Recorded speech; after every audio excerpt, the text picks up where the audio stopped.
Hello and welcome. I'm Asuma Katauka and you're watching World Report on NewsX World. Let's take a look at the top headlines of this hour. After US has slammed Russia on the test of Burevestnik missile, Russia counters saying it notified US in advance. Kremlin has also stated it is guided by their own national interests and that there is nothing to strain relations with Washington.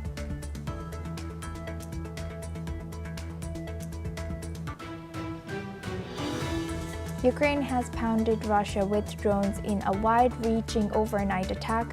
The Russian Defense Ministry claims to have shot down 193 drones overnight, including 345 flying towards Moscow.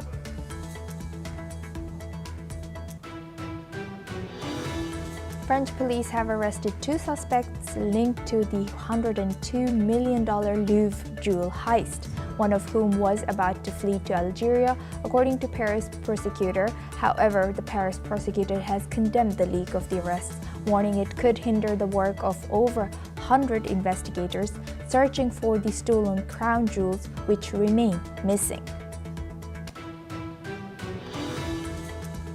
Poland has detained two Ukrainian nationals accused of spying for foreign intelligence by gathering information on Polish soldiers and critical infrastructure, according to Polish Minister Tomasz Siemoniak.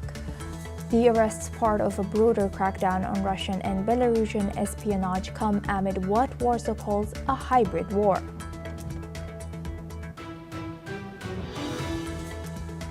US President Donald Trump has said that he expects the United States and China to come away with a deal as he prepares to meet President Xi Jinping in South Korea this week.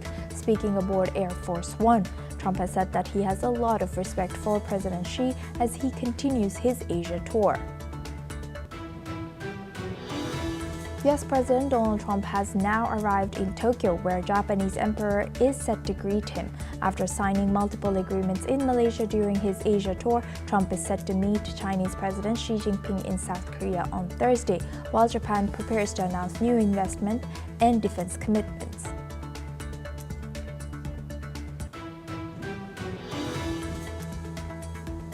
The UN had called for an immediate ceasefire in El Fasher, warning that civilians are cut off from food, healthcare, and safe escape routes as fighting intensifies.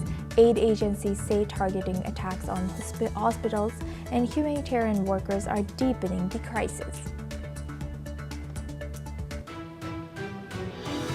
Hurricane Melissa has now intensified into a Category 4 storm with winds of 220 kilometers per hour, threatening Jamaica and Cuba with catastrophic floods, landslides, and storm surges, while Jamaican Prime Minister Andrew Holness has ordered mandatory evacuation in 7 areas as authorities opened 900 shelters and closed both international airports.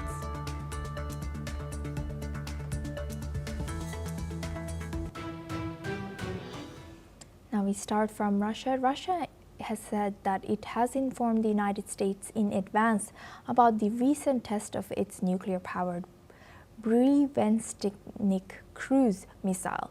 The Kremlin insists the test poses no threat to relations with Washington.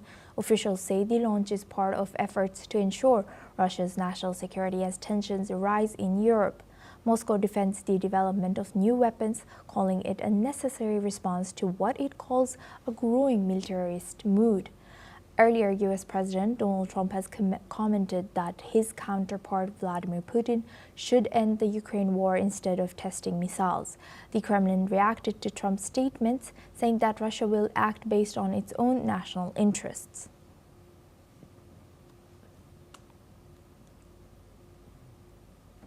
Russia said it has informed the United States in advance about the recent test of its nuclear-powered Burevestnik cruise missile. The Kremlin insists the test poses no threat to relations with Washington. Officials say the launch is part of efforts to ensure Russia's national security as tensions rise in Europe. Moscow has defended the development of new weapons, calling it a necessary response to what it calls a growing militarist mood. Earlier, U.S. President Donald Trump has commented that his counterpart, Vladimir Putin, should end the Ukraine war instead of testing missiles. The Kremlin has reacted to Trump's statements, saying that Russia will act based on its own national interests.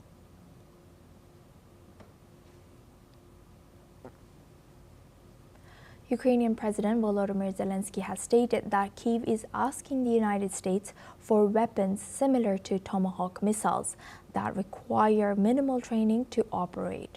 Earlier, U.S. President Donald Trump has said that he could not comment on supplying Tomahawks in Ukraine, but warned it could lead to a major escalation in the war. President Trump has said the U.S. needs those weapons for its own defense and emphasized that his focus is on making a deal to end the conflict.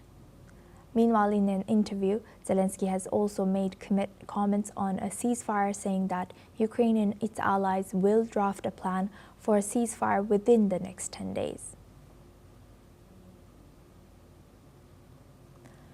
Ukrainian President Volodymyr Zelensky has stated that Kyiv is asking the United States for weapons similar to Tomahawk missiles that require minimal training to operate.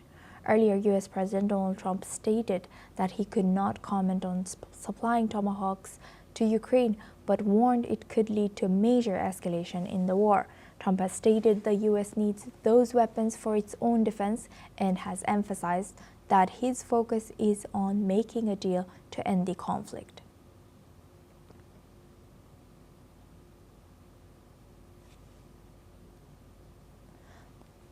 Now for this discussion, we welcome Ben Aris. He's a journalist, joins us live from Berlin. Thank you very much, Ben, for joining us. Good to see you.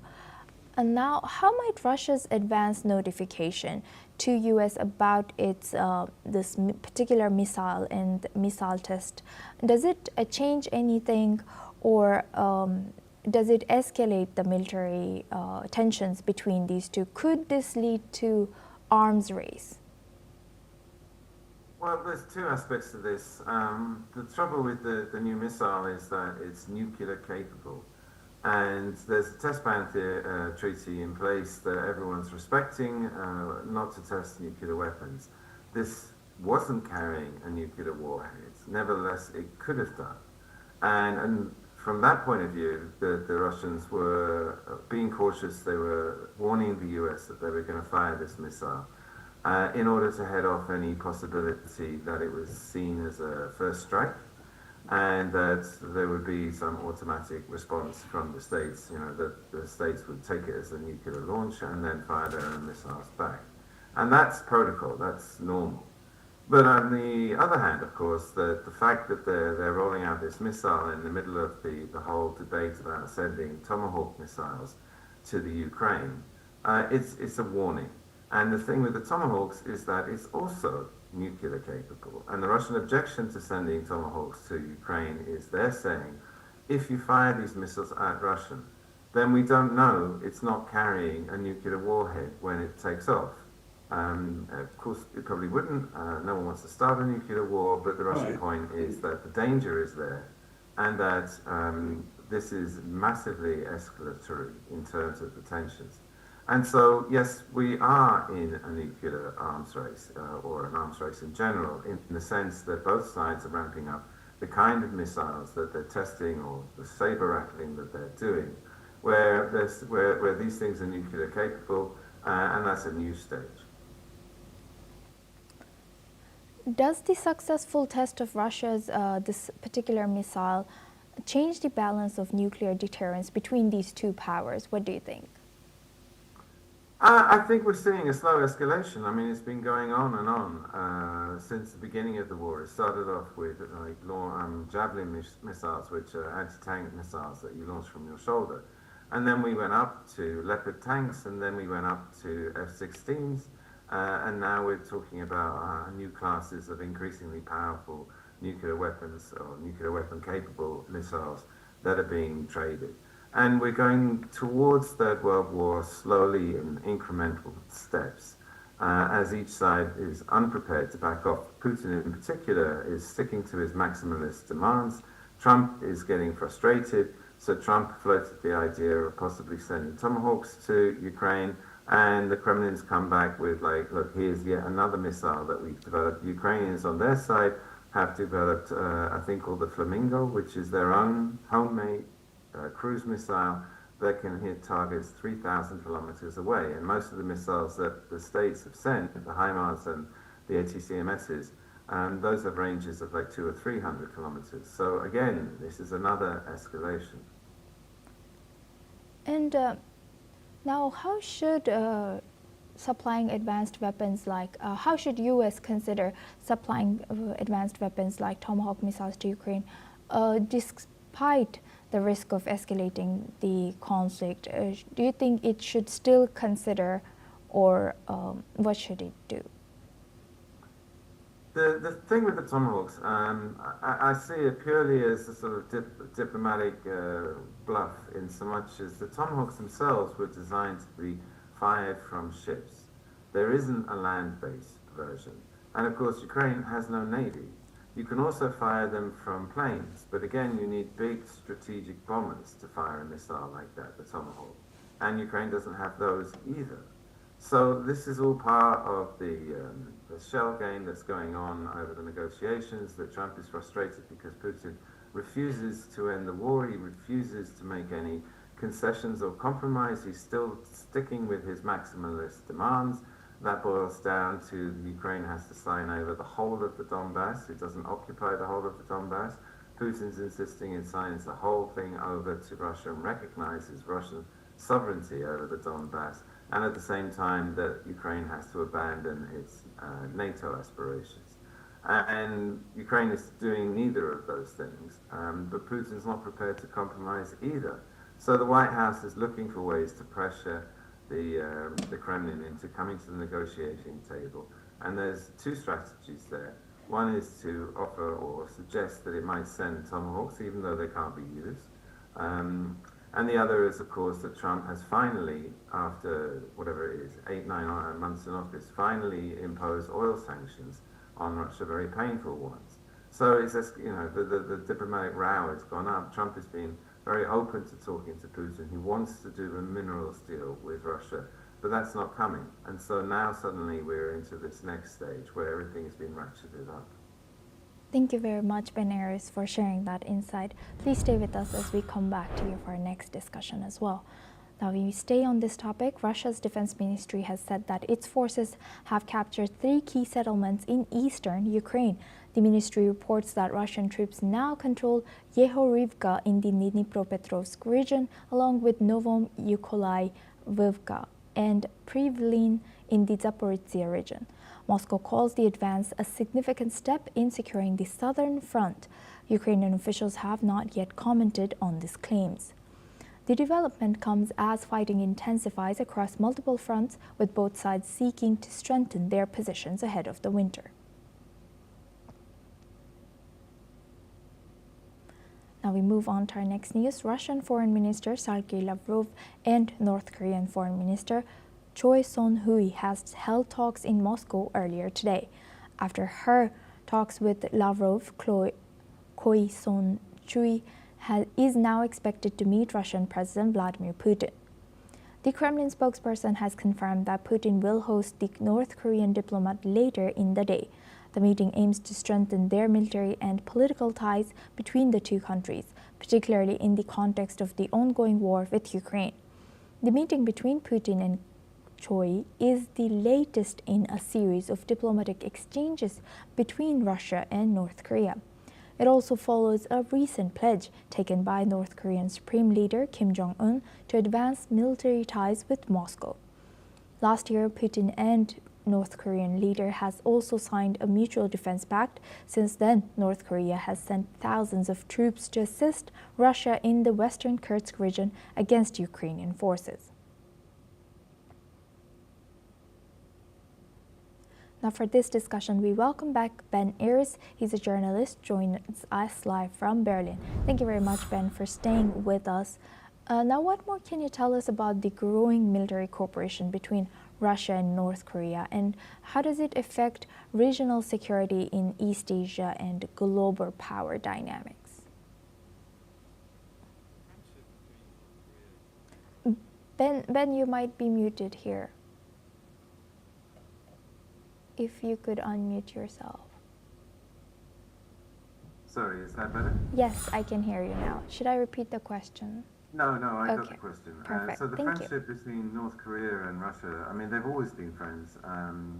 That North Korea, pretty much the only country, Western power or European power that it has any kind of relationships with is Russia. And that was true going back to Kim Jong-il, the father of Kim Jong-un. And what's happened during the war is that North Korea has been a pariah, of course, and yet Russia's always held the door open to it, and now it's become extraordinarily useful. Russia's been supplying it with weapons, particularly shells, and now that Russia's in a war itself and has need of those shells, that Kim Jong-un has been sending them back to Russia to support it militarily. And moreover, they've actually deepened their relationships. They've signed a mutual security pact, NATO-like security pact, in so much as Russia has guaranteed North Korea's security should it be attacked.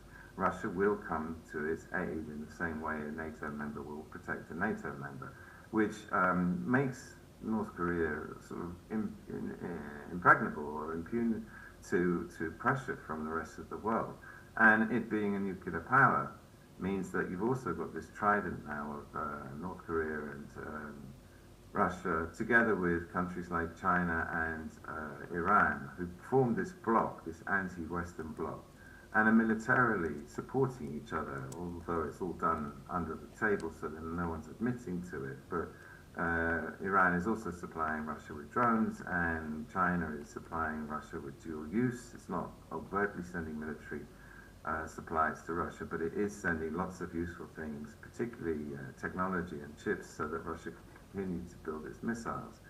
So this is extremely destabilizing because countries in the Southeast Asia region, particularly South Korea, are looking at this growing friendship, this increasingly aggressive, militarized relationship between North Korea and Russia with great concern because it threatens them directly that Korean War may break out again, or there's also the possibility of China attacking Taiwan, and then this bloc that sits above it would be extremely strategically important. And do you think the sanctions that have been put into Russia, how effective are they, and also the 19 sanctions that have recently been put on Russia, and should the international community impose new sanctions or take diplomatic action in response to North Korea's support for Russia? The sanctions have been extraordinarily ineffective. I mean, here we are 4 years into the war. They are having an effect on the Russian economy, but the main economic problems in Russia are not due to sanctions. It's managed to find ways around all of the sanctions, pretty much all of them. In just 4 months, when the European Union put oil sanctions on Russia, it managed to pivot its entire oil trade to Southeast Asia, largely China and India. And so it's earning as much money as it did before. If anything, it's earning more money than it did before the war with these new customers. And the 19th package of sanctions that the EU just put in place, again, those have bounced back, and I would argue that actually they've done more damage to the European Union than they have done to Russia. Germany's in recession, France is in budget meltdown, the government's already collapsed. The UK is close to a debt crisis. The economies aren't working, inflation's going up, and there's been a massive deindustrialization going on in Europe as all the heavy industry cuts off from cheap Russian gas, which was powering the whole of the European growth, particularly Germany's growth. It's not happening, and companies are decamping. Russia is under extreme budget pressure this year. The deficit's tripled, the estimate. And it's going to only grow by 0.6% this year. But it'll recover. I mean, it still has plenty in reserve. And the central bank is dealing with the inflation problem, and so it's going to cut rates and hopefully growth will resume. But of course, it's been hurt a lot. I don't see what they can do in terms of sanctions except for the nuclear option, which is to ban Russian oil from reaching the international markets completely. That could cause Russia to collapse. But then that comes with an oil price spike from wherever it is now, about $64, could shoot up. Morgan Stanley estimated it could go up to $350 a barrel. And if that happens, then you have a global recession, you have global meltdown. And particularly in the States, politically, that's suicide. Because at the moment, the price at the pump is whatever it is, $3-4. But if it shoots up to $10, and you've got midterms in the States next year, and the American population is extremely sensitive to the price of oil. Yes, thank you very much, Ben Arias, for sharing that insight and staying with us throughout our news as a journalist and from Berlin. Thank you. Now we move on to our next news. Canadian Prime Minister Mark Carney has stated that he is ready to engage in trade talks with U.S. President Donald Trump. This comes after the U.S. imposed an additional 10% tariff on Canadian goods. Now Carney made these comments at a regional summit in Malaysia, where President Trump had also been present before leaving for Japan. The Canadian Prime Minister has, however, clarified that he did not have any contact with President Trump while in Kuala Lumpur. This situation follows a tense moment in the trade relations between these two countries. Last Thursday, Trump terminated all trade talks with Canada after a controversial anti-tariff ad campaign was released by the Ontario provincial government. The ad used footage of former U.S. President Ronald Reagan and carried a message warning against the impact of high tariffs. This was criticized by the U.S. president as, according to him, the ad misleadingly presented Reagan's views on tariffs and caused confusion regarding U.S. trade policy. Moreover, the Ronald Reagan Foundation too accused Ontario of using selective footage and said that it was reviewing its legal options. In a move to ease tensions between these two countries, Ontario has announced last Friday that it would pull the ad and work towards resuming negotiations. Now for this discussion, we welcome Peter Cardillo. He's a chief market economist at Spartan Capital Securities, joins us live from New York. Thank you very much, Peter, for joining us again. Good to see you. Peter, Thank you for having me. Thank you. Now, Peter, should Canada continue to seek negotiations with the U.S. despite escalating tariffs as well as political disagreements? Yeah, well, I think that sooner or later, this political rift and this trade war between China and many other countries as well is going to come to some sort of solution. Obviously, Canada aggravated the situation by running an ad that was not welcomed here in the United States. And so President Trump imposed an extra 10%. But I think, that is not going to be long lasting. And I think that we'll get some sort of a solution. If you look what's happening within Asia, President Trump seems to be very optimistic, very upbeat that he's probably going to strike a deal with China, and a framework has already been put in place, and with other Asian countries as well. So I think it's important to realize that I've said this many of times before, and I'll repeat it again, that no one wins in a trade war, and so you need to come to a mutual agreement. And I think that agreement is getting very close. We're into this trade war now, or about 4 or 5 months, and so it's imperative for all the economies on a global scale to be able to trade and not ruin their economies. And that goes for the United States as well. And President Trump knows that, so does the administration know that, the Chinese know that, everyone knows that. And so it's just a matter of time before trade deals are struck. Yes, and going back to this, thank you for emphasizing that. And Peter, as we saw that anti-tariff ad campaign, which used President Ronald Reagan's audio video. This led to somewhat escalation. So what role should provincial governments like Ontario play in shaping Canada's international trade relations? Well, look, Canada is a big trading partner of the United States. It's right on our borders. They're our next door neighbors. And the United States has always enjoyed a good relationship with the Canadians. And so I don't think anyone is out to destroy that. These trade tariffs that were imposed were harsh. There's no question about it. But, if you look at what's happening with the Canadian economy, it's basically falling towards recession. And so, again, why these ads were enacted? Well, it's part of the trade war. It's like a trade war is like any other war. Yes. Whether it's a war of words, whether it's a war of actions, it happens. And so I guess their reasoning was to try to make everyone understand that not everyone, at least not all presidents in the United States, were in favor of tariffs. Yes, indeed. And thank you very Ronald much. Reagan's discourse, he basically says that.